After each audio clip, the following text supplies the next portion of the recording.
allow us to reintroduce ourselves. We are the mob.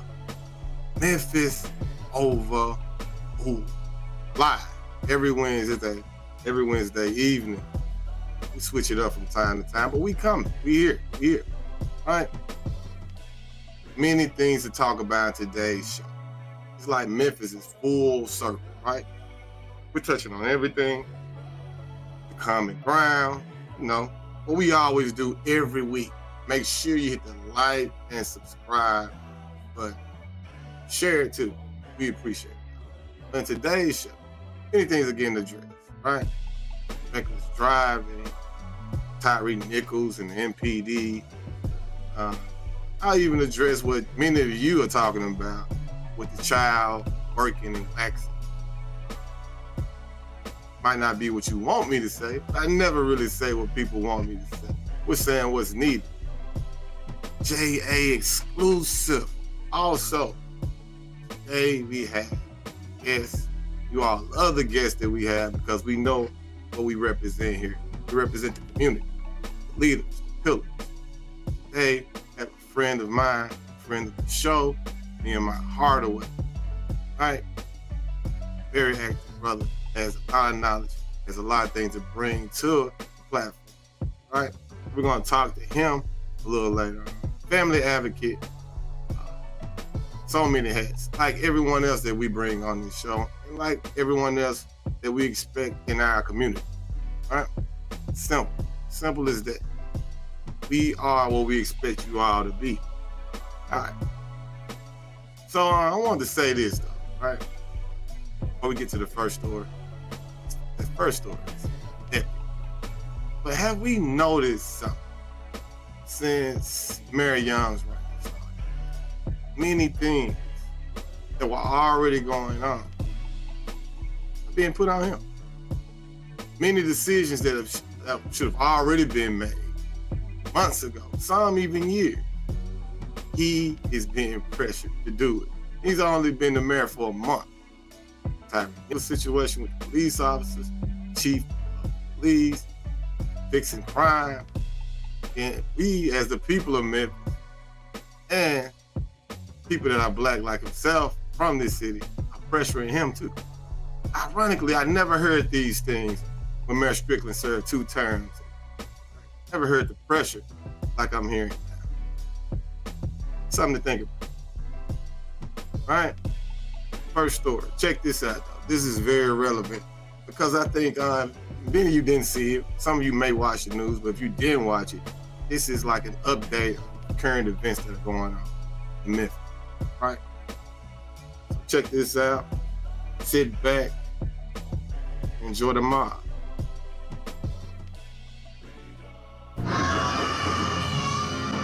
A city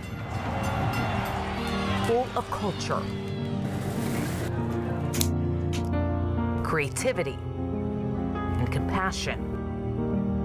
A community resilient, There's a hope.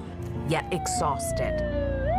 Violence seems to have the upper hand, We love to tell the good stuff. It's getting drowned out by what's taking place. leaving residents fed up Something has got to be done. with the lawlessness running rampant, People are frustrated in this city. frustrated with the small population wreaking havoc. People of the city are sick of it. Stan Norton is the chief operating officer of City Auto, Every day we feel like we're sitting ducks. especially after this happened. In December, security cameras at his dealership on Elmore captured thieves driving off with 2 Corvettes. They use an iPad. They have these programmers. They get in the car and be gone in 30 seconds or less. Losses each last 2 years been north of $500,000. That's hard for a business to absorb. Plus, the money spent on more security. I love Memphis. I have a home here. I have this business here, but I feel like I'm constantly having to protect it. A feeling far too many know, especially over the past 3 years. See, the pandemic unleashed a crime wave across the country. The FBI hadn't seen so many murders since it started tracking national statistics in 1960. You see, it's bigger than just Memphis. Many things are going on. Post-pandemic, people are acting quite insane as a whole. That's what's being reported, right? I don't know. I don't go everywhere. I don't speak to everyone. All you can worry about is your own thing, right? If you believe these stories, it tend to drive you insane, and you start to act like the things that we're seeing and witnessing on the news, right? That's my thought. Last year, many cities finally started to see a decrease. Memphis was the exception. It reported the deadliest year yet. Property and other violent crime increased too. There's a small amount of people that is creating the bulk of the chaos in our community. Memphis Mayor Paul Young says his team is working on various strategies to get those people off the streets. What have you started to implement? Yeah, so behind the scenes, we've been having a lot of discussions with some of our national partners and internally around how we can be more aggressive with identifying those that are committing the crimes. Like stepping up investigative services. He says his team is also looking at what other cities have done, like Omaha, Nebraska, where the number of gunshot victims was cut in half in the past 15 years. See, that's another question, right? We're gonna pause it here for a second. You know, we gotta touch on it. Why is it working in other places, but Memphis seems to be the exception that these things just can't work or don't work? So this is the people that say, hey man, Memphis is gonna be violent, this is gonna go on no matter what. Well, they have examples of other cities where things have worked. For some reason, it can't work here. Or is it the thinking of the people? Because I'm always here with negativity when we're talking about rebuilding and what we can do on holding ourselves accountable. Improving ourselves ultimately improves the community. Some people come back with, that's your thing. Get that old Buddhist, positive thinking, BS up out of it. We're going to be what we are no matter what. Proof is in the pudding, though, people. Its Omaha 360 strategy gets representatives from every part of the community, including the school system, churches, housing, businesses, police, politicians. Hundreds show up to weekly meetings where they go over recent data and mobilize resources to tackle underlying issues. Did you hear that? Did you hear that? Those people actually come together on a weekly, monthly basis together. They tackle these issues, rather. What we're trying to do here, it starts here. It starts with you. So there you go. The common grounds. We're going to bring the graphic back up in a minute. But I think somebody's been watching the mob. Look at what they're talking about on the news now. They weren't talking about this. We want to come together. We have the solutions.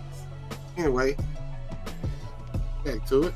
We want to build a structure that allows for us to seamlessly communicate, share data. He says they're now working on a similar system, while also adding a new office focused on violence intervention and ways to invest more in our youth. What we have to do as a community is introduce other options to them. We want to open up our community centers and engage them. Other city leaders are also doing their own research, like Memphis Councilwoman Jerry Green. Every place that I've looked, they have come up with plans, and I think there are bits and pieces that we can bring here to Memphis. Like more community policing, technology, and working to regain the community's trust. There's so many plans that have been shown to work across the country. We're just not doing it. She wants to see a concrete plan.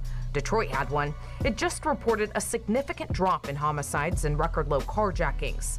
It had laid out a series of strategies like giving officers a raise, investing in more community violence intervention groups, and through collaboration, focused on clearing a backlog of felony gun cases that had masked when COVID forced courts to close and defendants were released to clear space in the jail. Moving 4,000 pretrial felons through the system so that there's accountability in a fair way. We've seen now numbers we've never seen, 18% reduction in homicide. Shelby County also has a backlog of criminal court cases due to COVID. Some entities and local lawmakers want to do what Detroit did, and they've called on state leadership to surge available resources. Public safety is one of the greatest challenges of our day. While in Memphis last week, Governor Bill Lee told WREG he's working to send more troopers to help in the Bluff City and dedicated grant money for violence intervention. Money just now being implemented. He didn't mention the backlog of court cases, though, in our interview or in his State of the State address. Local lawmakers, however, say discussions are happening behind the scenes. If I had to prioritize ways that the state could help, Shelby County District Attorney Steve Mulroy. I want them helping just with the crime level. I want them funding violence intervention methods. I want them helping to supplement the pay of police so that we can recruit more police. I want them to fund a crime lab. WREG investigators found out MPD solved 68% of homicides in 2022, 50% last year. He says he wants more funds to help get those numbers up. And then also...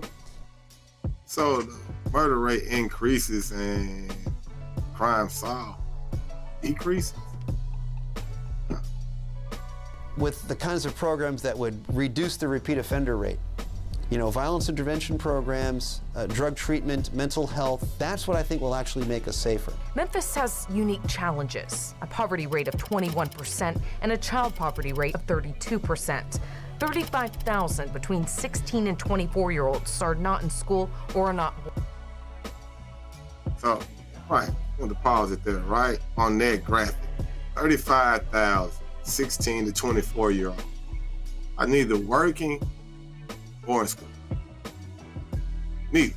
So what are they doing? You know they bumping a new Pooh Shiesty, what I'm saying, besides that. What are they doing with their time? What do you care? Something to think about. See, these are the things, the issues that we have, right? Goes back to the idle mind. Devil's playground. Didn't say a drug-induced mind. Didn't say a gambler's mind. Didn't say an abusive mind. It's an idle mind because that leads to all of those things. And what I'm saying here is 35,000 idle minds, not including the people that are at work. Some of them are messed up too. Some of them in school are messed up too. But we know for sure 35,000 people with nothing to do. You expect Working, lack of educational opportunities, meaningful employment, prejudice, trauma, lack of hope, all contributors of crime. Researchers also believe dysfunctional families play a role. Criminal court judge Christopher Kraft agrees. He became a judge 12 years ago. Since then, I've had 3 dads. Just 3 dads of all the cases that I handle testify in a sentencing hearing for their kid. Okay, he can speak, but that man is an evil man. Telling you the truth. He acts like he has class on the news, but I've come across this man in my time. And the attorneys that work in his courtroom will tell you that he has a very evil, mean streak. So he's speaking from personal experience with knowing these people. I keep it stacked. And it just shows you the people that they interview on the news, the judges who come on here acting like they really care. But go see them when they're in action, when they're in court, and when they're talking to some of the criminals that you all hate so much, who are also citizens of the city. Something to think about. Of positive male influence, love, and admiration, the pandemic made it worse. Schools and mentoring programs shut down, but the gangs didn't. They have nothing. They have nothing positive in their lives except trying to impress their friends. Mom, you know, she might care about it. She might love them, but she's working too many jobs to make ends meet, or she's on drugs, or she's got other problems. He says more mentors is key in reducing crime. We just need people to care enough to try to make a difference. A much needed. Really? Judge Kraft, that's who y'all got to talk. All right. Needed difference in a city where many, like Norton, want and deserve change. Just encourage all the citizens to hold your elected officials accountable. Where they know Memphis's full potential. I don't plan on losing this battle. I plan on we the people take this city back. Jessica Gertler, WREG News Channel 3. You know, I find it amazing that we're still trying to recover from COVID. It is 2024, right? Will we ever recover from COVID?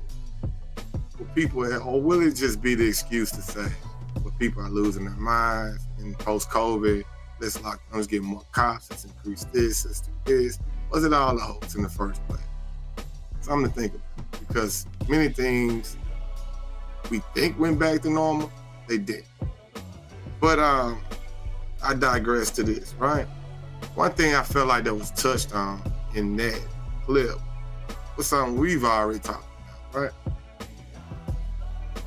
Common ground. Ironically, we just did this, last week, and now, clip on the news is preaching. I'm not saying I'm the first person to say this thing, but I think we've kind of shed new light on it here at the mob, right? Community, business owners, religious groups, politicians, nonprofit organizations. The common ground, those who share the soil, right? Those are the people that brought changes in those communities, right? People, the individual. If all of these people hold themselves accountable, we'll have a better city, right? It's not just about any group or any person or anybody saving something. You gotta save yourself. You're no good to anybody. You're no good to yourself. That's just the best advice I have. If you're waiting for some kind of magical words to come out that'll make you a great person and make this a great city overnight, it's not gonna happen.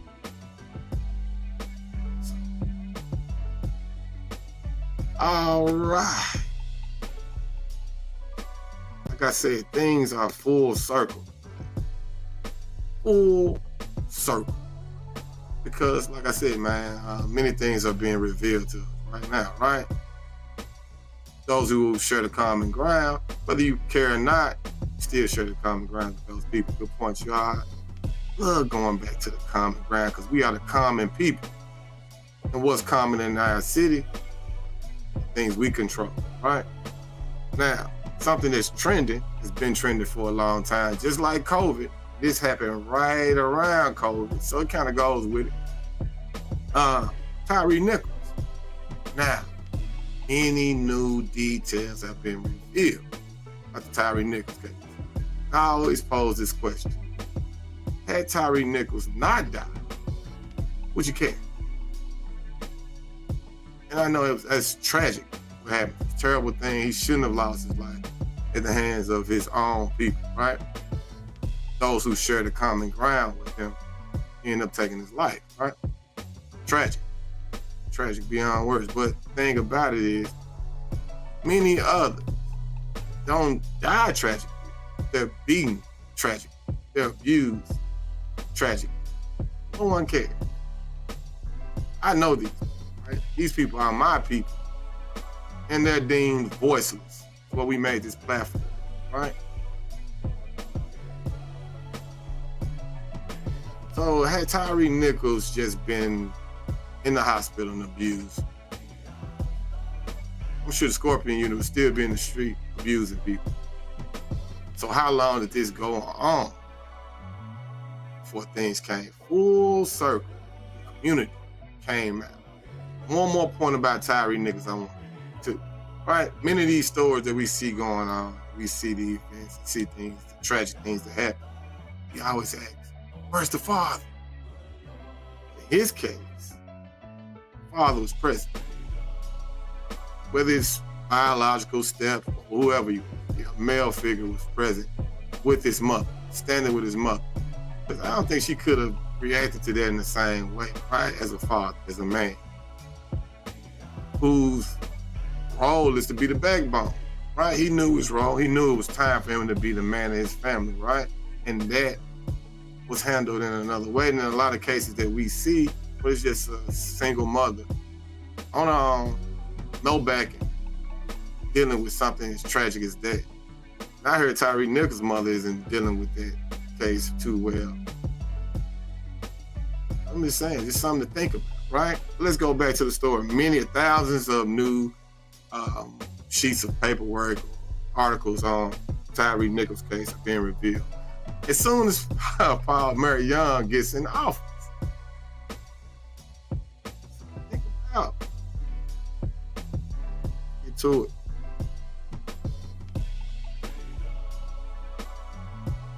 At 5, thousands of pages of documents related to the Tyree Nichols case are released to the public more than a year after his death.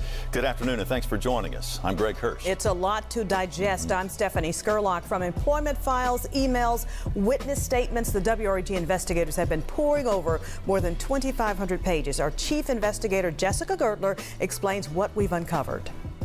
Just to give you a better idea of how many documents were released today, we stacked blank paper to show you just how many 2,500 pages that revealed more about that night and the days that follow. On January 7, 2023, Tyree Nichols was pulled over near Ross and Rains. In the newly released incident report, officers claim Nichols was driving recklessly at a high rate of speed. They claim Nichols refused lawful detention and started a fight with detectives, even claiming Nichols reached for an officer's gun. Although there's no evidence we've seen to support those claims. A foot chase ended on Castlegate, feet from where Nichols' mother lived, the place where he was pepper sprayed, kicked, hit with a baton, and brutally beaten. He died 3 days later in the hospital. A witness statement released today questions the officer's actions. A neighbor concerned about Nichols. She thought he was dead, and it bothered her that people were standing around, stating nobody had a care in the world. People were standing around. Nobody had a care in the world. Not just the officers on site, the people that were riding by too. We also found records where paramedics on the scene that night stated police would not uncuff the patient due to him running. We also found out 6 more officers were called into question for their actions that night, cited for violating. So 6 more officers were called in, right? There was an entire investigation. They cleaned everything that they could clean before they released this information. And I don't think they didn't know there was a new mayor coming to the office. They would have to clean this up even more because this is Strickland's mess. I don't like to play the politics and be like, well, he's a better mayor than him. This is the proof. This is his mess. It's obvious to me. Is it obvious to you? Let me chat, Mom. Y'all tell me. Department policy, including their body camera, not being truthful and not filling out the proper paperwork. 5 officers were immediately fired and then criminally charged. 1 more officer was also fired, Preston Hemphill, and the supervisor that night we learned resigned before punishment. His employment records show previous policy violations. In 2000, he was investigated for truthfulness and received a written reprimand for unnecessary force. You can't fire me, I quit. So no one could have found this man supervisor. Just vanished. As soon as Tyree Nichols lost his life, before the trial could start, before everything could happen, right? All right. Hundreds of more pages listed the evidence pertaining to the internal state and criminal investigations, like the video collected, timelines, logs, officers at the scene that night, emails, and more about the organized unit the officers worked for that was later scrapped. Nichols' family attorney Ben Crump expected these documents would be a lot like the video, very troubling. The question is it the officer's action or is the culture of the Memphis Police Department that really was the cause of death? Like the video released earlier this month, the initial reports filled out by officers released today don't add up. We now know internal investigators interviewed 30 people, from officers, paramedics, a training academy instructor, to higher-ups. Garrity statements or official interviews conducted weren't released today. Memphis Mayor Paul Young says his goal was to release what they could to start building trust again. The most important thing we can do to mend the community is just restore trust. And I think trust comes with dialogue, conversation. It comes with exposure. WREG investigators will continue to pour through these records and dig deeper. We'll be following up on the information that we find, and of course, we'll keep you posted. Jessica Gertler, WREG News Channel 3. All right, as we said, it's about 2,500 pages. Who wants to be the mayor of Memphis right now?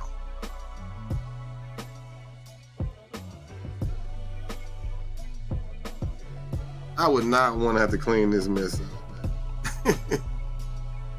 Not with that. I can rebuild the community, but I cannot speak for people, the cops that were doing some things before I was even in office. Right? But like I said, he has to answer for so many things. It seemed like it was perfectly timed. But he admitted that he was part of releasing some of the footage so he can rebuild the trust with the community, right? You have to be very politically correct as the mayor. but I'm not. I say it was on my mind. Yeah, so I think that was all calculated. You know what it is. When you're a black man or woman or black period anyway, you know, you get in a position of power. You got to clean some things up before you can get to doing what you want to do. Ain't just Paul Young. Excuse me, I'm sorry. Mayor Paul Young. I did Barack the same way. I know he had his things. I ain't just pro everything. I don't, like I said, don't think I'm Democrat, Republican, or whatnot, but I know about this scam.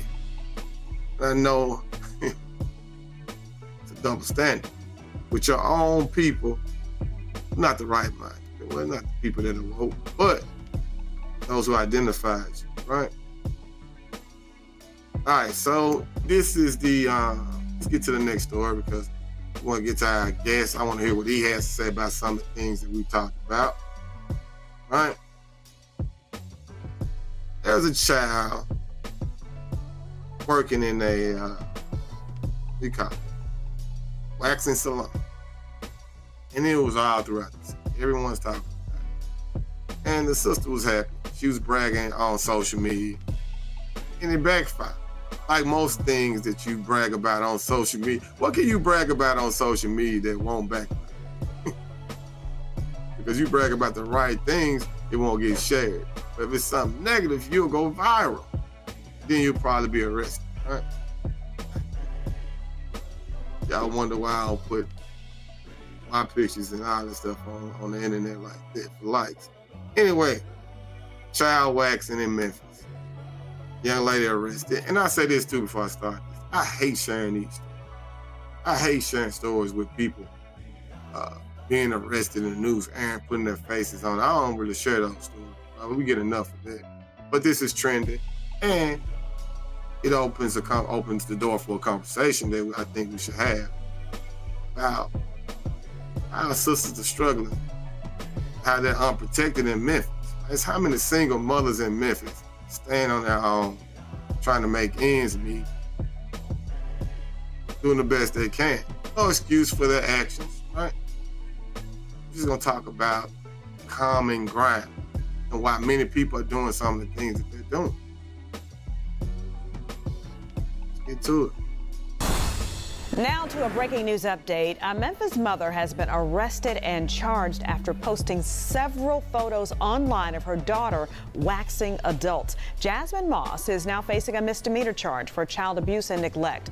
WREG's Jarita Patterson has more on a story that has garnered national attention. It was a social media post last week igniting an online firestorm. A Memphis mother releasing photos showing her 5-year-old daughter helping to wax dozens of clients. In one of the pictures, which we are not showing, there is a little girl detectives describe as applying hot wax to the private area of an adult. Now it is the photo of the mother seen here in her mugshot making its rounds. Investigators say what happened at this Glenbrook Street home, which doubles as a place of business, is why Jasmine Moss is charged with child abuse and neglect. That's not what we do here in Westwood. With there being a child involved, many shied away from our camera, but there's no avoiding what detectives say happened that landed Moss in lockup on the eve of her birthday. There are reminders this is a home where children live, a kid's scooter, stickers decorating the front windows, and there's this sign, letting those passing by know children are cared for. No, we can't have 5-year-old kids doing stuff like that. Although many neighbors were hesitant about speaking publicly, many of you were not. We have learned dozens of complaints were made concerning the woman who operates her business out of her home, but she is now calling Jail East home after she was arrested and charged. So dozens of complaints were made previous to this. Nothing happened until she posted on social media and went viral. Local. While we were at Moss's home, a woman wearing what appears to be a city or county badge stopped by before continuing on to another nearby house. Property records show it's owned by those with the same last name, Moss. For now, this Memphis mother remains in lockup following a post that ruffled feathers. In Southwest Memphis, Jarita Patterson, WREG, News Channel 3. All right, a story that's turning heads. And Jasmine Moss is scheduled to face a judge tomorrow morning. In the meantime, a joint investigation has been... Damn if you do, damn if you do. All right. I think she had good intentions, just misguided like most people. And the main issue was the social media shit, right? Think about things that you're gonna upload before you hit the scene. Just something to think about, a lesson to be learned. But I think she was just trying to make ends meet, right? Single mother. Like I said, there's no excuses, just talking about the condition. Where's the father? Y'all say y'all gonna buy the shirts. The main trending statement around here is like, where's the father, right? That's a good question. Because if it was more stability, we had more community, we had more, backbone, more community leaders, right? Wouldn't be so much struggling going on. Now, also, I want to say something about this, right? With the poverty thing about Memphis, right? Memphis to be such a poor city. Why are so many immigrants coming here and making it? Is it that we are a poor city, or is it our culture is too rich? Because I see many other families from many, many places, way across the waters, right? Coming here, making it, and they loving it. They're working the jobs that we hate. And also living in the houses that we want now too, right? Something to think about if we're so poor, if that money isn't enough, or our habits is not intact. I don't think you know what I feel. But yeah, she is a struggling single mother, if you ask me, right? I don't think many people know this. The average cost of a one-bedroom in Memphis is $1,075, roughly $1,100 for a one-bedroom. Meanwhile, the average income of a black household is $40,000. In comparison, $75,000 for a white household. I think Hispanics make $60,000. We gotta fix these things first, right? So many people are struggling. So when you struggle for money, you think money is the key to everything, to happiness, you tend to make bad decisions. You're on your own, right? So I'm trying to give people something that you can't touch. If you can't touch it, they can't take it away from you. Just build yourself up from within. Everything you need, you already have. Right? Now, last story, before we bring our guest in, Mr. Hardaway, the reckless drive. City Council is completely fed up. They're talking about a task force for the reckless drive. But this brings us to C.J. Davis. Once again, Mary Young connected to this. But C.J. Davis says, hey man, we could get more cops, but they have guns. So many police officers are afraid of losing their lives, right? Also, the image of the police officers in Memphis is terrible since Tyre Nichols, Scorpion Union. Let's check it out. WREG in Memphis. This is News Channel 3 at 5. This type of behavior has got to be stopped. It cannot continue to be allowed on our streets. At 5 tonight, Memphis City Council members fed up. Today, they questioned the Memphis Police Department about the mobs of cars taking over streets, blocking traffic, and doing stunts.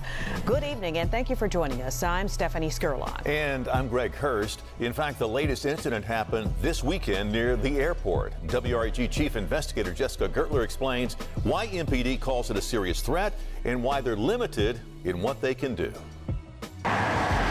Traffic near the airport now moving with ease. A much different sight than this picture the Memphis City Council showed Tuesday morning. I can only imagine if you were coming into Memphis or leaving Memphis via the airport and you saw some activity like this, that you probably wouldn't want to return to Memphis, Tennessee. Councilman Ford Canale called on Interim Police Chief C.J. Davis to address what happened in an underpass on Winchester Saturday.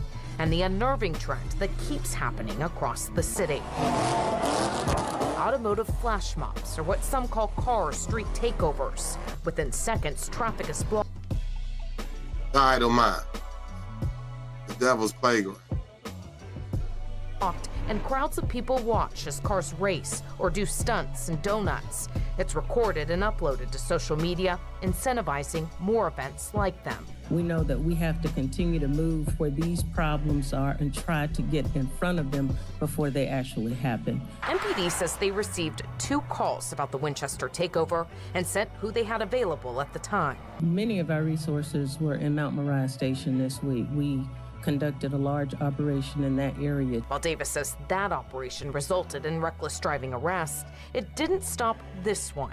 Officers say it was over by the time they got there. A frustration for police that started surging during the pandemic when people were bored and fewer cars were on the road. A problem other cities have been trying to tackle too. Right back to the pandemic. Keeps getting mentioned. We're going to still be talking about the pandemic in 2025, 2026, as we'll never recover from it, right? But they want people to think that. They want you to feel that you're insane.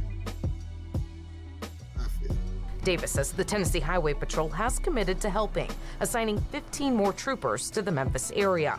She says officers will move into the airport area in the next week or so. The areas that are like downtown, the bridge, the airport, those key areas, is it not possible to just have people there? It's always a resource issue. Davis says it can be unsafe if officers are outnumbered. We're also thinking in terms of a lot of these individuals have weapons. Davis says...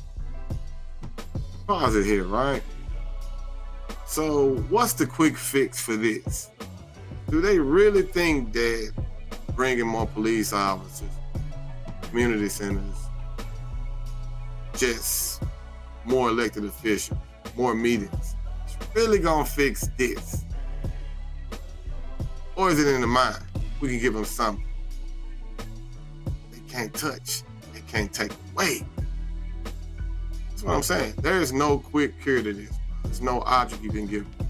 People gotta start building from within. You can get tired of me saying this all you want, but I know it's the right advice. I'm saying, because you're thinking like you're gonna open up this facility, or money won't even fix this, man. They don't want money. They don't understand what happiness is. So I mean, you got a lot of reckless minds. You gotta fix that, so you can fix all this stuff that's going on the outer. The inner, man, it's always about the inner person, the inner battle. What will help? Passing an ordinance allowing a 10-day hold on vehicles involved in these kinds of incidents. Canale says he prefers a permanent seizure. We can sell them at auction or we can crush them. Other solutions discussed, reaching out to the sheriff's office and a possible task force. This whole body expects to see this end like yesterday. And we keep talking about it and talking about it. And we're not, we can control this. And the expectation is that this will be addressed. Jessica Gertler, WREG News Channel 3. And now at this point, MPD says the best way you can help them if you have information or you see something is to call 901-545-COPS. Yeah, that is, this is the fix. You see this? All of these things lie within individual. So fix that and you fix these things. All right? And that's the city. Other than that, that thing makes everything and everybody. Body. Fix the body. Fix the mind. It's simple. Like they're sitting there confused, like what's really going on? What do we have to do? What's all this about? Yeah. Chat mob, what it is. I see y'all over there, man. Definitely cause and effect. Sino says, I remember when they reported child abuse, the police who did nothing. The little girl ended up murdered.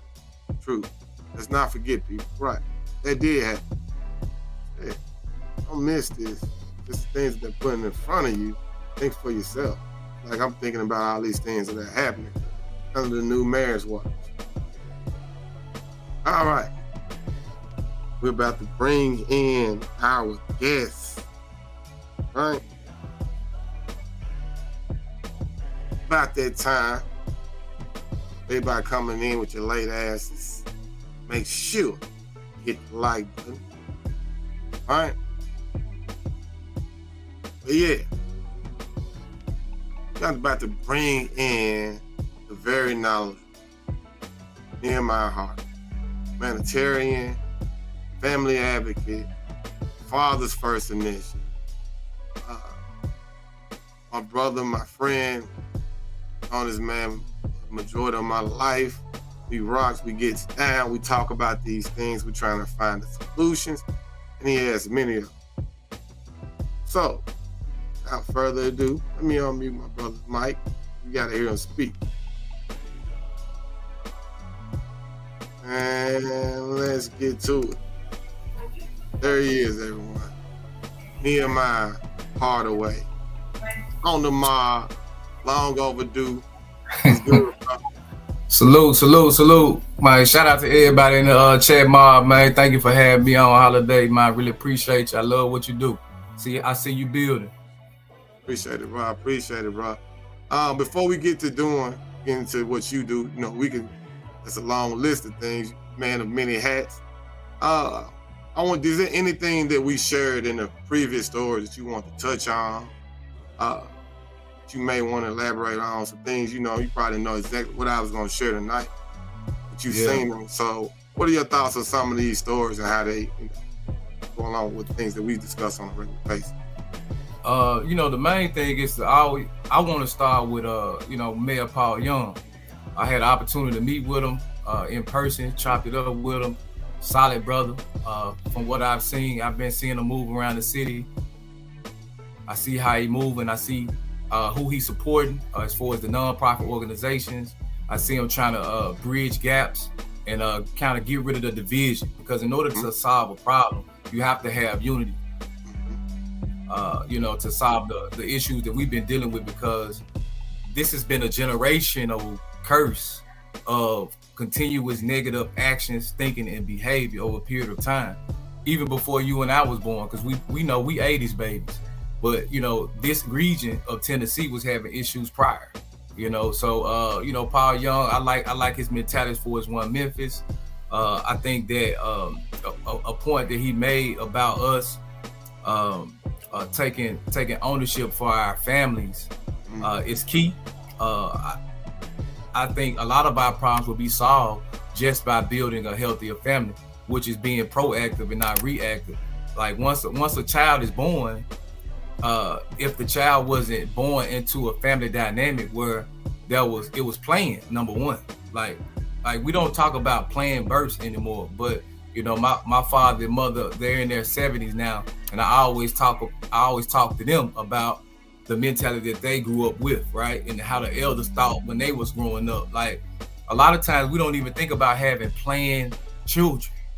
It's always a unplanned child that's being born. So we have to be more proactive with the circumstances that we bring children into this world on, because vibration is real. So if you bring a child into this world on the frequency of a one night stand, or on the frequency of I was just kicking it with this guy, or I was just kicking it with this woman, but we really didn't have a real intimate connection, a spiritual connection, and really have conversations to really see if we were compatible to be able to co-create with and build a family with, then of course you've done that child a disservice, because you brought them into the world on a negative vibration. So they are already at a disadvantage. You see what I'm saying? So we have to structure the way that we have children.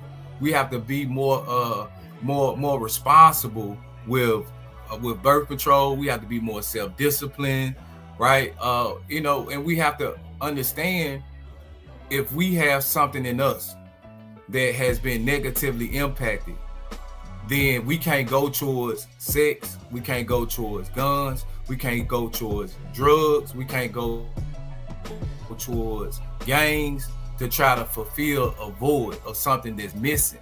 And that's been the culture of Memphis since I was a kid, you know, and I understand because I grew up here just like you. You know, we grew up in the Mound. You know, I moved around a lot. I stayed in South Memphis, North Memphis, East Memphis, and you know, as a child, my childhood was very traumatic. You know, and so I understand a lot of these kids that's growing up in Memphis right now, who have experienced a lot of trauma, and then they try to cope and deal with it, but they have adults in the school system that are not conscious of how to assess the mindset that the child has based off of what the child has gone through. Then you got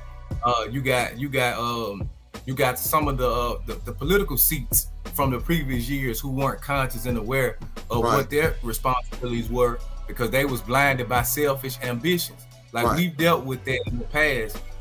You know, I met with some of the city council persons as well. Like I met with Pearl Walker, powerful sister, man, powerful sister who has a vision, who's committed to doing the work. And I met with a few other council women as well. And based off of what I've heard and what I've experienced with them, it's a new day in Memphis, you know, and it's our time. It's our time. It's a new day in Memphis. We building up. No doubt. So you feel like the situation with the single mother, right? Kind of touch on what you're talking about with our women not being protected. How you feel about that? I'm gonna say, let me click the whole entire question. Like, what just happened with the waxing, right? I felt like that was a result of poverty. That was a result of broken home. That was a result of just the single mother mentality that we sell. It's like, hey, I'm gonna work for mine, so I'm gonna make sure my baby knows how to take care of herself, right? And then so it led to that thinking, led to this. You pushing a 5 years, I think she was 5. She was a child to work like that instead of having a family structure. Where it's like the child doesn't work, the child develops. We develop the child to the point where they can choose a career, like you're saying. But yeah, did you have any, what was your thoughts about that with the waxing with the young child? That's a double-edged sword, you know. And what I mean by first and foremost, the adult who got the wax done to them, what were they thinking? So even if the parent was clearly not in a stable mind, and I would be willing to say, you know, I bet you she didn't grow up in a home where she had a mother and a father that was stable. And so her developmental psychology, the way that she processes children and private parts, the fact that she thought it was okay to expose her child to that type of job, that highlights that maybe she experienced something as a child that desensitized her to that. Right. Because any parent would have been aware of that. They you know, that's something they should have been aware of. And so we are dealing with a chaotic cycle of negative programming in Memphis because of how we have children. And then we deal with the effect, but we don't deal with the cause, because you got a lot of situations where people be like, man, such and such did this and that's wrong, and they address what the person did, but they don't address that whoever did this wrong act, they were also traumatized. Somebody hurt them. So it's just a bunch of people who going around and everybody hurting each other, but nobody's stopping the hurt. Nobody. It's about what we're producing. Like, we're not producing healthy-minded people from the time that children are born to the time that they get to 17, 18, 19, 20 years old. And so what we are doing in Memphis at this era of time is we are trying to interrupt the production of traumatized children, traumatized teenagers, traumatized young adults, right? Destructive elders, because we've had some destructive elders as well to contribute to the destruction of the future for the youth. So this is a total revamping of things structurally. Just like when you think about an engineer, right? You ever seen one of those open face watches? Face watches. So those open face watches show like different gears, right? It show like different gears on the watches moving around, right? Well, those gears each have a different type of function, but they all work together in order for the mechanics of the watch to give you a time, right? And so when we think about how we want to engineer Memphis to be a safe city, to be a wealthier city, to be a more spiritually conscious city, we got to think about what gears we need to create and then have those gears function. Function as one. Function as one, as Mayor Paul Young stated in his campaign run. And so that's going to be about having discussions. We got to have more discussions in the community, nonprofit organizations, churches, town halls. We got to be more active in getting into those town halls, because we need to know what the city council women and men are talking about, and they need to also hear from us. So we got to participate and let those people in those elected seats know what we're thinking. You see, that's a huge area in Memphis that we have to increase. Is that area, the area of nonprofit organizations and conversations in the church, conversations at the spoken word showcases that take place, because those are the cities that have the common ground. Those who share the common ground, right? Yeah, those who share the common ground. Nonprofit organizations. What do you want to call it? Church leaders, spoken word artists, photographers. You got mural artists. Like those are like whole communities of people that I just named. Like you got a whole mural artist community in Memphis, and they host events. And at those events, you can have conversations. You know, you got a whole entire photographer community where there's like photographers, and they communicate with each other. They host events, and so you can go and participate and have like a social political conversation that builds the awareness level of more people in Memphis, and so then you can organize. It's about organizing right now, you know. Right. So and organizing the mind, because it seems that many people just don't know how to organize their thoughts, actions, their wants, whatnot. So I wanted to go to this on another story, right? And I know we talked about this, and I want you to speak about it on air on the show. You saw the Tyre Nichols situation, right? You saw that some paperwork came out, lots of documents, right? He just released this under Paul Mayor Young's reign right now as mayor, right? That's something. But you also have experience from your time in Nashville, and you saw many things. And we want to talk about the solutions you saw. This will kind of we'll transition into the solutions that you feel you've already witnessed from this, right? But let's talk about the Nashville Police Department and some of the things you've seen and some of the things you would like to see here. I know them. I'm sure the mob would like to hear him too. All right.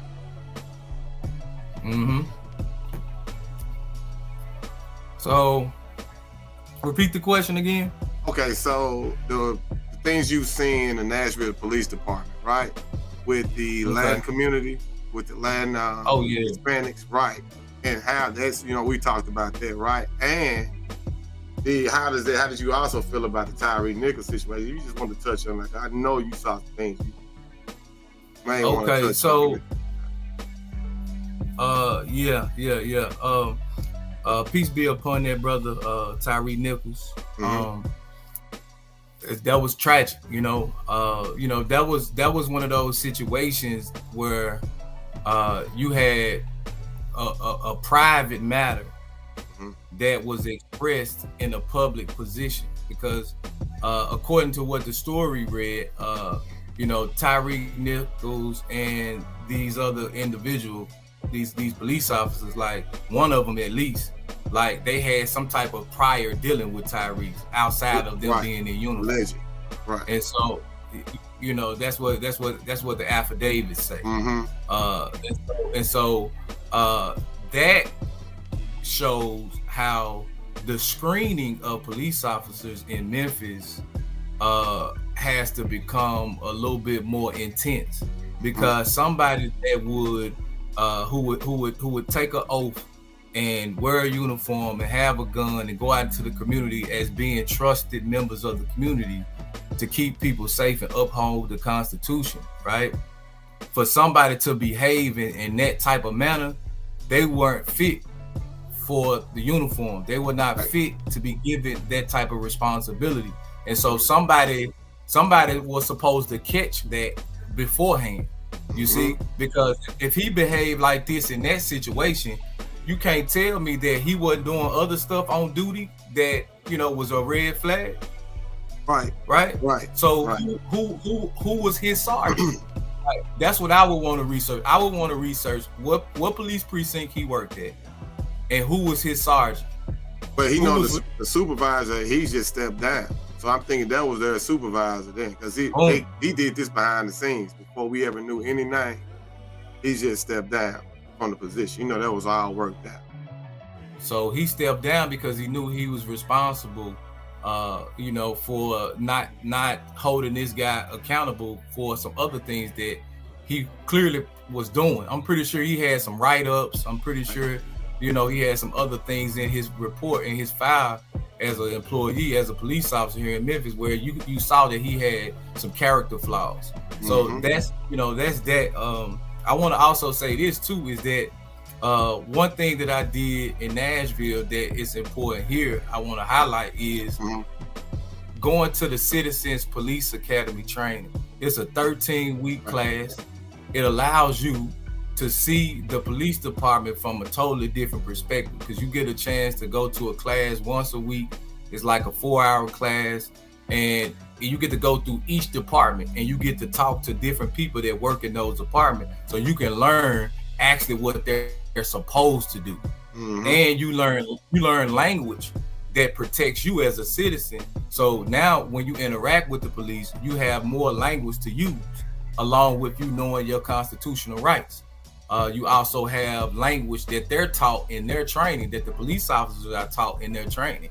So I attended a class for 13 weeks in Nashville, so that kind of gave me some notoriety with the police department, and I was one of the class speakers. So I had a very revolutionary message as a class speaker, because I'm a humanitarian. I understand that my purpose on this earth is about building humanity up as a whole, but I start with where I'm at first, the common ground, and then find allies there, and then build out, right? Because it's like a tsunami. If you don't love yourself first, then how can you love someone else? You know, so you have to love yourself, and you also have to you know, simultaneously show love and respect to others, because you want to receive love and respect. You see, so this is just a logical thinking of a person that's sane, who understands we're all living on earth, and then we are part of the human kingdom, right? So so the third thing I want to address is the police stops, right? This was 2005, right? I kept getting pulled over by the police in Nashville, right? I was young. I was still trying to heal from the traumatic things that I experienced in Memphis as a kid growing up. And I was being racially profiled, and I got tired of it, you know? And after 5 years of me getting pulled over, constantly get my license suspended, and then having to, you know, pay money, I was like, man, I know this ain't right. Like, in my soul, I knew it wasn't right. So it forced me to study. So I started reading. I started studying the Constitution. I went to the Citizens Police Academy training. I started getting with lawyers and asking them questions privately. I started getting with other knowledgeable, like civil rights leaders who grew up in the 60s that was in Nashville, and they got different movements that they're still a part of, but they're from a leadership position. So I was having private meetings with them, and I was asking them questions to try to brainstorm a solution. And so what we ended up doing is I end up organizing with some guys at a barbershop, and we start having classes, and we start talking about our rights. We start learning the court system in general sessions. So we start learning how to draft up our own documents and represent ourselves in court to fight against these tickets. So we did that was one of our classes. The second thing was educate yourself. The second thing was we organized as a group, and we created, this was before Instagram, this was before Facebook Live, this was during the MySpace era, right? We organized and we created a website, and we created a group text message chat where if one of us got pulled over, then we would put in the group text what street we were on, and then somebody from our group text, if they were available, they would come and they would get out of the car and they would film from directly across from where we were getting pulled over at. So that showed the Nashville police that, hey, these guys are organized. These guys got eyes on us. Yeah, It's go ahead, brother. This crazy. Just imagine if we had something like that. If we use social media for that instead of using it for what we something use it for. something that can prevent us from having our rights violated and increasing our stress levels. Right. Because that's what it was doing. It was increasing my stress level. You know, and it was extorting me out of money. Right. That's the whole point. That's what it was made for. Right. But we're like, when you obtain knowledge of it, like what you're saying, it can't control you. You have no fear of it. Like the things we used to be like, I don't want to get pulled over. But if you know the law, you know, like, I got this, he can't search this, he can't do that. Now you obtain confidence, knowledge, man, to know. Not to think, not to believe, but to know. That's what we're teaching here. That's the mind. You have to know. So yeah, but I want to get to this too. And everybody, like, tell them about that. Why, like the Hispanic, the L Protector program. Yeah, tell them, because that, man, that's amazing that we don't have the same thing. All right, so check this out, y'all. Now, I've always admired, my Hispanic brothers and sisters. I've always watched them, even in Memphis. I've always watched them, even as a kid. Like I used to remember when I was growing up in North Memphis as a kid, people always used to rob Hispanic men, and they didn't consider that, man, these folks are at a disadvantage just like us. Like, why are we taking from somebody and they just like us? They got to go home to their families, and they got a system of structure that they were building from, and now they got to go home and say, man, we took a loss this week, we got robbed, right? So when I got to Nashville, I continued my observation of the Hispanic culture because I saw them grow in Nashville. Man, in Nashville, they got a whole street called Noticeville Road. The entire street, I'm talking about, it's like almost as long as Lamar, where it's nothing but Hispanic-owned businesses that are ran by they folks. They have a chamber of commerce that's ran by them. They provide they people with clothes, with food, with other services that's all ran by them, right? So when I went to the Citizens Police Academy training, I ended up having a speaker come, and he was a Hispanic police officer, and he was representing what's called the El Protector department of the Nashville Police Department. So this is a department that's ran by Hispanics to educate other police officers about Hispanic people, right? Yeah, cool. And then they have a radio station. So they get messages out through their radio station. They got their own outlet, right? Then they host events by the Hispanic police officers where they come in plain clothes and they get on the barbecue grill and they make tacos and they do salsa dancing and they have games for the kids and they actually talk to the Hispanic community members, and then they get information and say, okay, now what's going on in this area of the city with Hispanic people, right? How can we aid and assist you, right? What's going on, right? So they build a bond where they don't have the same mentality about police officers as we do. We've been infiltrated by a toxic mentality, by music, and by self-hate. So we kind of filtered our understanding of protection in the community. Go ahead, brother. Well, I'm just saying, like, I was gonna say, the media plays a part in that too. Like we always talk about, the good police officers, they're not gonna show them. We've been in certain events, you and I, we've spoken to officers that understand and awoke about what's really going on, right? And they serve a purpose. They're trying to attack it from within. So we can't just judge. You can't judge anybody for that matter. But at least judge people by their actions. So we get to know the person and see what they're doing and what they're on, instead of just saying, "Oh man, you're a police officer. Oh, you're a Republican. You a Democrat. I don't know what you are. I need to see what you on and what you're trying to do to help others like myself. We're like-minded. That's all that matters."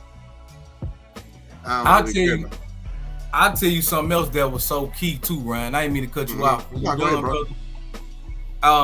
This was something that was so key when I went to the Citizens Police Academy training, right? There were some officers who spoke to the class. They spoke from a perspective of being an advocate for the people as a police officer. So they spoke from a perspective of stating that there are some officers who do misuse their authority. So within the police department, there are people who act as advocates for the people. So that's good. You need that, because that's when you get internal affairs involved. Internal affairs get involved, and then they start investigating the actions of certain police officers to prevent corruption. So you need people who are in uniform inside, because when you talk about infiltrating a corrupt systemic racism system, right? It's going to happen from the inside. You can't change a system from the outside. That's unless it's an act of the creator. See, it got to be an act of the creator. Just like when those tornadoes came through and discombobulated everybody, or when a tsunami come through. See, that's an act of the creator, right? But when the creator operates outside of nature, and the creator operates through us, then it's got to come through our actions and energy and ideas and ability to work as a team to raise people awareness. And that is the essence. That's the essence of the creator moving on this earth. And we got to increase that power and that essence of the creator in Memphis, so we can move throughout the city. Whereas, man, I'm telling you, there is a study, and you know this, Ryan. And this is gonna get a little bit deeper to understanding the brain and the mind, right? There's this study that was done called the 100th monkey. There was a study where they put 50 monkeys on one side of an island and 50 monkeys on another side of the island. They never let them interact with each other, and they let them as babies grow up and be raised on their own, right? And they just watch what they did. So one side of those monkeys, the way that they were cleaning their food, when one monkey started cleaning his food a particular way, then the other ones caught on and they started cleaning their food a particular way, right? Then before you know it, all 50 would start cleaning their food the same way. But then on the other side of the island were those monkeys who didn't even interact with these other 50. They start cleaning their food the same way as the 50. So that was a frequency from the collective consciousness, the collective mind and thoughts that was sent to the other ones. So if the more of us that wake up and behave in a loving way, then the spirit of love will spread in the minds of the people across the city of Memphis. So we just got to be about the business every day, building, showing love, responding with knowledge, with information, with wisdom, right? And that spirit will spread across the city. And I agree with you. I can't even say 1,000, 1,000,000%, bro, because it's all about frequencies, right? People always say the vibe, right? Vibration, right? Frequency level. So if we make a positive frequency stronger than a negative, then naturally you'll see things. You do that, like you said, by the individual building themselves up and becoming strong, and then like-minded people do like things, do the same things, right? Before we go, we got one more thing I want to touch on. I want you to get to your, because I know it might be something. Is there anything that you want to speak about coming up? Father's First initiative, of course. Any events you got coming on? Floor is yours, brother, before we get at it. Okay, cool.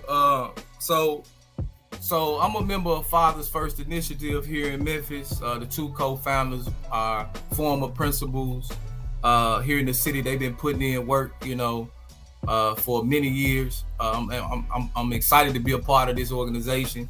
So Fathers First Initiative is a group that advocates for fathers to have support mentally, because a lot of fathers out here are barely making it because they stressed out and they spread it thin, and then they taught that they can't cry. They taught that, hey, be a man, tough it up, and then they internalize those things by drinking and smoking and sex.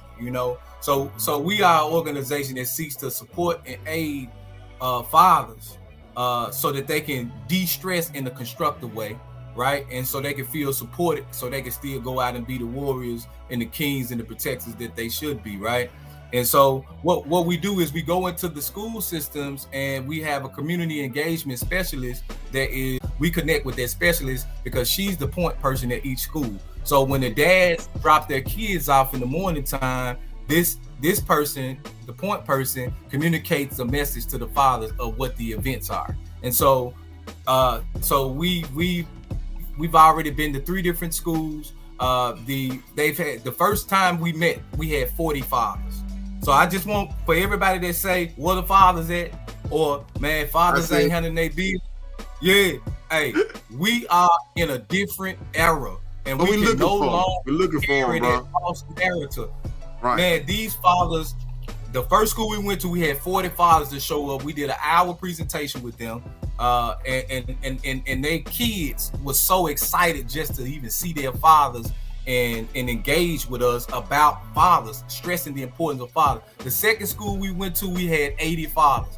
Yes, I didn't 80 fathers at 8 o'clock in the morning came to their child's school because they dropped their kids off at school anyway before they go to work. So you seeing fathers in their uniforms, right? You seeing fathers that already come up to the school that's a part of PTO.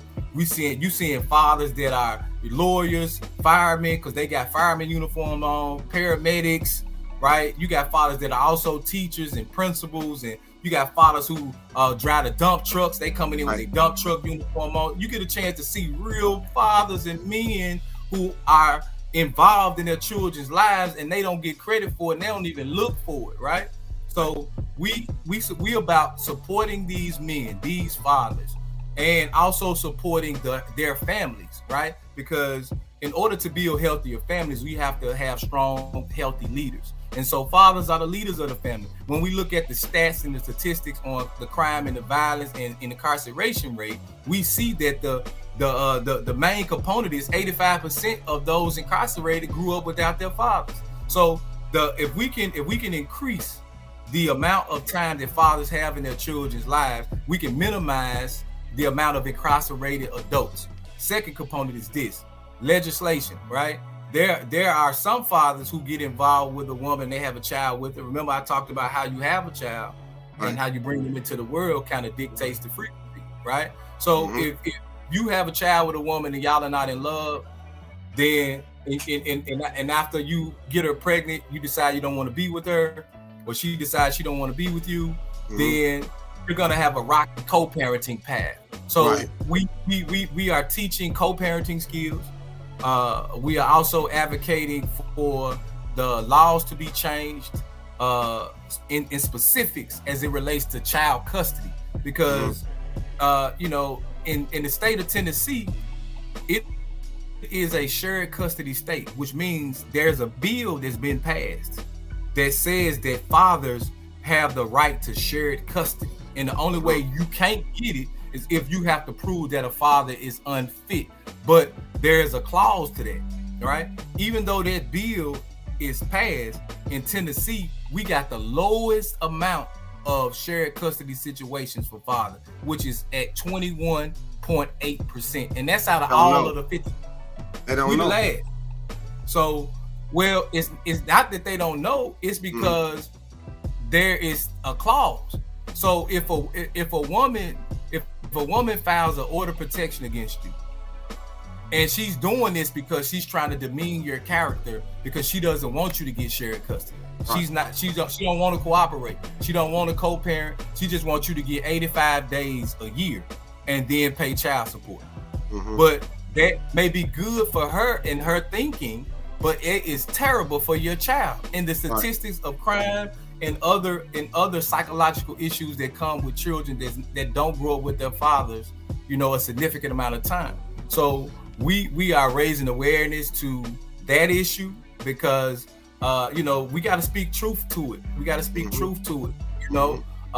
We live in a different generation, and a lot of the fathers, just like you and I, we are very involved in our children's life, very passionate about being a father. So if we have to fight for our child, we gonna fight. We gonna fight in court, and that's something that I've been doing for the last 8 years. And I was married to my son's mother, and so when we got a separation and a divorce, since then I went through having these proven fraudulent charges filed against me that defamed my character. But most importantly, it's damaging my child. It's damaging our child, right? And so we have to address those issues because we haven't spent a lot of time addressing that part of what is causing the single mother circumstances, right? There are fathers out here that's fighting in court, man. There are fathers some fathers are defeated because they don't have the resources to get a lawyer. They don't have the knowledge to represent themselves, and they don't have the family support. Like to fight for your child, you have to have a strong family support, or you have to have a church family or community family that says, man, look, I'm not gonna let you walk this journey by yourself. I'm here for you. Right. If you don't have that, and I thank God for my family to be here to support me along the journey, because this 8 years for me, and I'm still not done. So I still got stuff going, moving forward. But in conjunction to my personal fight, I'm also aiding and assisting other fathers, other mothers, other children, right? Because I want the universe, I want the Creator to give to me that which I am disseminating to others. So I say this to Memphis. Memphis fathers are on the rise. You mark my word. I said it right here on the mob. Fathers are active in the city of Memphis, and we on the move, and we building, and we about protecting our women and our mothers and our aunts and our grandparents, and we are about becoming grandfathers. We need more grandfathers in the community and in the family structure. Right. Can't be grand. You're not grand. Yeah. Right. You gotta be grand, great, and then you become a great. See, these words they don't mean anything. That's just titles. Man. If you get that, you have to be that. Not just a title, like you said, bro. But that's the goal. Like we want to be proud to one day be grandfather and look back on and understand that, hey man, that's a legacy. Many of us don't understand because many of us don't have grandfathers to look back on and respect what they left, what they did for. But those that are our counterparts, whoever they may be, have that. Yeah. Right. Well, I grew up like that. I grew up in a family where, my grandfather was a Marine. He served as a United States Marine. My father served in the Army. Two of his brothers, one of them served Army, one of them served Air Force.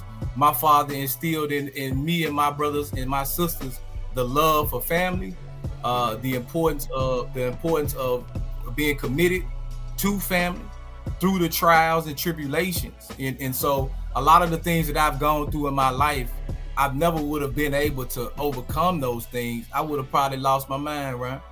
Right. You know what I'm saying? As a result of him doing that, I've been through some devastating things. Yeah. And as a result of him doing that, look how many you're affected. You helped me, bro. So, you know what I'm saying? You've helped me my whole life. So just to think about that comes from the parents teaching you that. So we can change so many people by just changing ourselves first. And they'll change our kids and then so forth and so forth. It becomes thousands and millions. That's the beautiful thing about, self-improvement. It affects everyone around them. Yes, sir. And I'll say this too, family, is that it's important for those that have particular family dynamics. You know, even though I was born into a family where I had unified family, mother and father, until I was 12 years old. But then there was a period from 12 to after that where my mother and father got a divorce, and my life changed. It got rocky. But what they instilled in me, right, it helped me. You know, I still did not go unscathed throughout my childhood. After that, I went through some very traumatic things.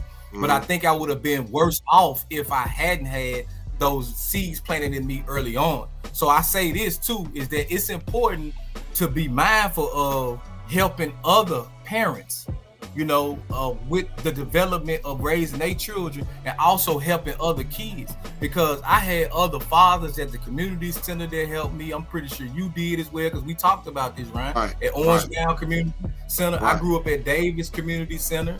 And so the men and the women at the community centers, they helped raise us. They taught us stuff. And, you know what I'm saying? Right. And then there's something else we're going to say, because we got, we went over. Look, this is that. I don't even care, bro. We run this. It's us. But look, when we come back, we're going to be back.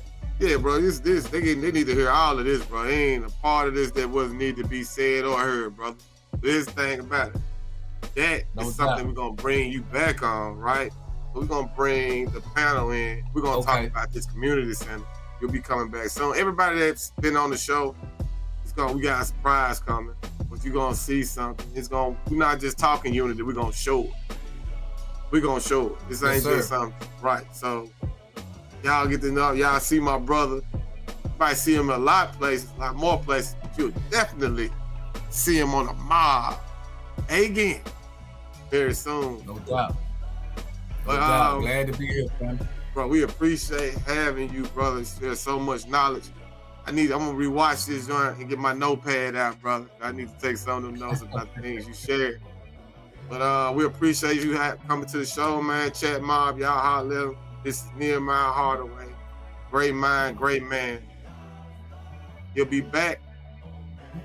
Till then, brother. See y'all next time.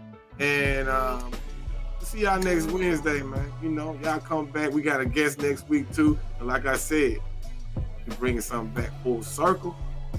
We appreciate y'all rocking with us. Now, till then, we out. Salute.